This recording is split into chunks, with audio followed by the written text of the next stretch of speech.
Hey everybody, welcome to the studio. Today on Brickbbug we'll be building and giving away this Green Goblin figure Lego set. Stay tuned for the build video coming up next, and then after that we'll let you know how you can win this Lego set. We're doing our giveaways a little differently now, so make sure you're paying attention.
All right, thanks for sticking around. Those of you who have been following this channel for a while, you're going to notice we're doing things a little different. Normally we build 10, 15 Lego sets, let the boxes pile up, then we give them all away in one video.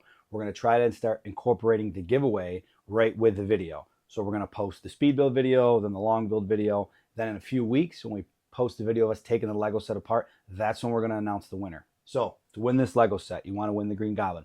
All you got to do is comment on the video, like it, and then go fill out this Google form. All right, the address is in the bottom right here. Probably a pain in the butt, but you want to win a free Lego set, you just got to do a little paperwork, right? All right, so keep in mind, let's not forget the overall goal of this channel. It is to build Lego sets and give them away to you subscribers, but it's also to go big enough that we're able to start donating Lego sets to unfortunate families and kids that don't have Legos, and any place we can get Legos off to. That is the eventual goal. So take your time while you're still writing this down or copying this link or whatever else. You can take a few minutes to talk about this particular set. It was the Green Goblin set. It was a much more intricate build than some of the other figurine sets. I can try to get as close as I can here. All these little detailed pieces, right? That's a lot of little pieces. Almost reminds me of some of like the Lego Friends sets or even like the Mosaic sets. A lot of little pieces, but these detail are what make the difference on this Green Goblin build for some of the other ones, right? I mean, he's the Green Goblin. He's got to be shiny. He's got to be scaly. He's got his pumpkins. The flying hovercraft thing, that's probably my favorite part of this build. But I actually got one over here, something like that. You can see that's a lot more detail than, for example, that you have on the Venom. My Venom that's currently missing a head because it's broke. But if you look at the two of them together, right, there's a lot. So there's just a lot more little pieces. All right, I'm assuming you guys had enough time to write that down. As always, thank you for watching BrickBug. Like, subscribe, share, everything you do to help our channel grow, and I appreciate it. Thanks for watching. I should have had the button in my hand. Ready? You know what? I might even leave that in there. Let's do that outro one more time. Thanks for watching.